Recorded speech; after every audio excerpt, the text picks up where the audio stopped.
RG Kar hospital के लिए महामहिम बोल सकते हैं, तो मणिपुर में आज 1.5 साल हो गया, क्या हो रहा है? क्यों चुप्पी साधे हुए हैं महामहिम?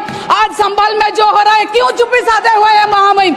आज ओडिशा में 6 महीने में 1250 रेप हुए हैं, कहाँ गए महामहिम? एक बात बोले, देखिए आप हमको माल बोल रहे हैं, हम वाइस प्रेसिडेंट को, हमारा चेयरमैन को मिलकर प्रिविलेज नोटिस देने के लिए मैं गई थी मेरे सांसद के साथ।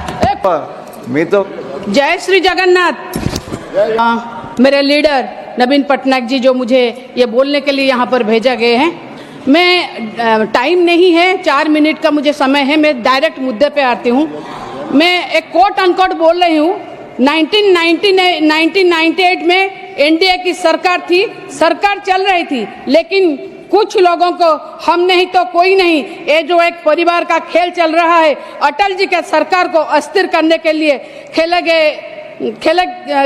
चले गए। वोट हुआ, खरीद फरोख्त तब भी हो सकता था, बाजार में माल तब भी बिकता था, लेकिन संविधान के भावना के प्रति समर्पित अटल बिहारी वाजपेयी जी की सरकार ने एक वोट से हारना पसंद किया, इस्तीफा दिया, लेकिन असंवैधानिक चुकते नहीं किए।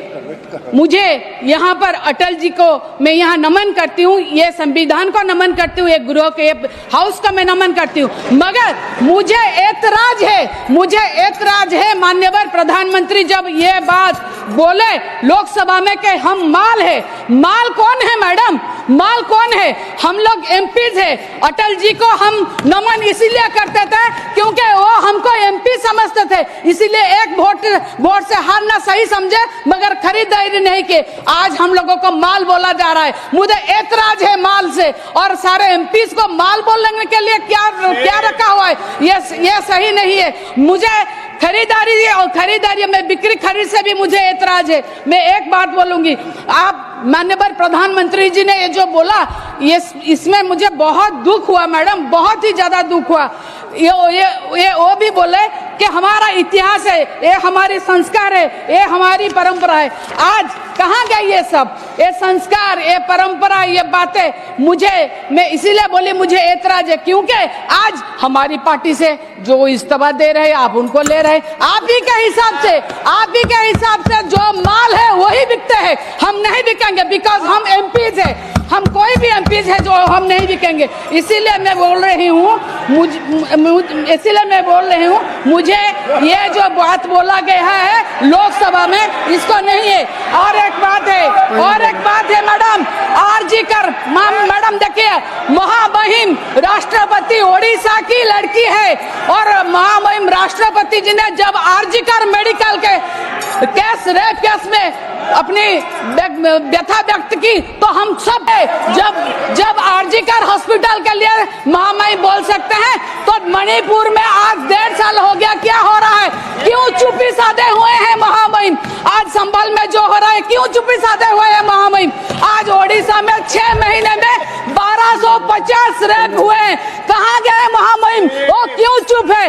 कब चुप्पी तोड़ेंगे? कब ये चुप्पी तोड़ेंगे? क्या यही हमारा संविधान है? यही हमारा संविधान हमको सिखाता है? बस इतना ही नहीं है। और एक बात बोले, देखिए आप हमको माल बोल रहे हैं, हम वाइस प्रेसिडेंट को, हमारा चेयरमैन को मिलकर प्रिविलेज नोटिस देने के लिए मैं गई थी मेरे सांसद के साथ। एक फोटो निकला हमारे ओडिशा में, हमें बोले आप सब बिक्री हो गए। इसीलिए तो मैं बोल रही हूँ, अगर प्राइम मिनिस्टर हमको माल बोलेंगे, लोग क्या बोलेंगे? हम बिक्री नहीं हो सकते मैडम, ये खराब बात है। और एक बात है मैडम, मैं और एक बात भी बोलना चाहूंगी मैडम। देखिए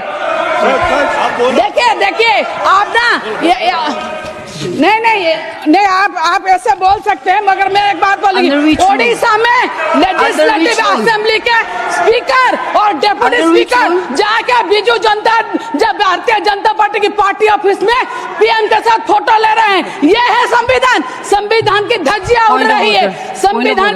उड़ रही है, हमारी वुमेन कमीशन के चेयरमैन को गवर्नमेंट आते निकाला गया। वो एक क्वासी जुडिशियल बॉडी है, गवर्नमेंट आती जाती रहती है, किस हिसाब से आपने उनको निकाला? ये है संविधान। इस तरह से आप लोग संविधान को सम्मान देते हैं, मुझे इससे एतराज है। ऐसा नहीं, हम लोग जो बोलते हैं, आप हमारा बाईकाट लाते हैं। ये है संविधान। हाउस को ऑनर नहीं किया जाता, डिस्टर्ब कर रहे हैं क्योंकि आपको कहीं ना कहीं लगा। आप एक बात सुनिए, जो मुख्यमंत्री हमारे थे जो आपको भेजे थे, वो क्यों भेजे थे उनको जाके पूछिए। और